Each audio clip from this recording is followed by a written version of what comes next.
trying to avoid and fight against it at every cost? Or are you someone who wonders if weakness is a character defect and something to work your way out of? Are you someone who feels put off by the weakness of others and tends to think that most people are able to push harder, dig deeper, and work smarter to grow strong? If so, please don't give up on this devotional quite yet. I've been there too, and I found that reading about the gospel and weakness helps us understand parts of ourselves and others. Perhaps you'll find that instead of providing comfort, this devotional can soften you with mercy, compassion, and a true perspective of strength. No matter who you are or where you're at, I pray the Lord uses these short reflections to point you to His help and strength as He has for me. But before you jump in, there are a few things you should know. What I mean when I say weak. Weakness is a word with many meanings. It's used specifically and precisely, and it's also used as a blanket feeling word to cover many experiences in life. Though each of us might describe weakness differently, in some way or another it indicates a lack.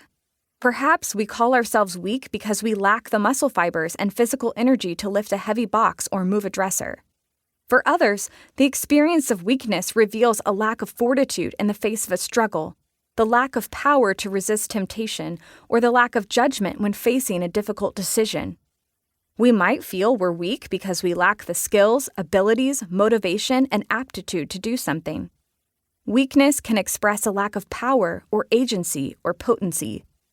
If weakness is simply something we don't have that we want or need for life, the instances of it are nearly endless. As a concept, weakness can play a variety of roles. It's able to be used objectively and relatively and subjectively, even all three at the same time. Here's what I mean. We can speak about weakness objectively. Often, defining something as weak is not influenced by our personal opinions or feelings, like when we say, a newborn baby is weak. Anyone who's been around an infant for any period of time can see that they can barely hold their head up, let alone hold a heavy cup or lift a dumbbell. Though they are precious image bearers whose lives matter eternally to God, they aren't yet mentally developed. They are weak in knowledge, discernment, and judgment.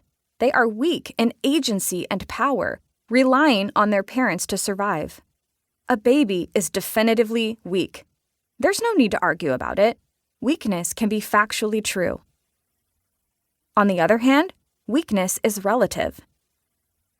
Saying a newborn baby is weak is still true, but context can change how I think about the concept of weakness.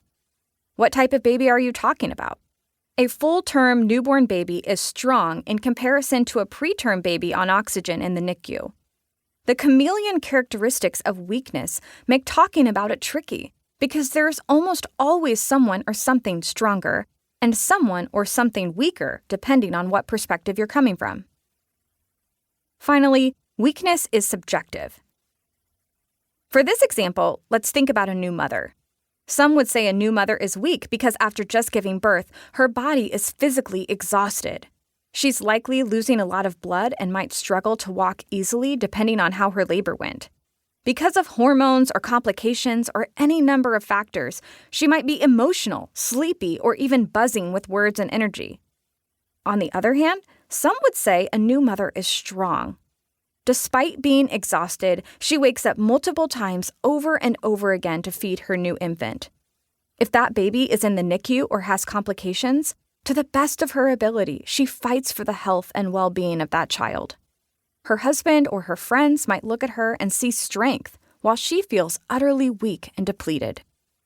As we explore weakness in the gospel in this devotional, which definition will we use? Will I be speaking of it objectively, relatively, or subjectively? All of the above. But to avoid as much confusion as possible, I use the phrase feel weak throughout this devotional. Because sometimes, though we feel weak, compared to someone else's experience or another person's perception of our actions, we're strong. As you work through this book, you'll notice that the title of each devotion helps you identify the type or feeling of weakness you'll be hearing about. The strength you need isn't where you thought it was. Do you ever leave your house or apartment, walk to your car,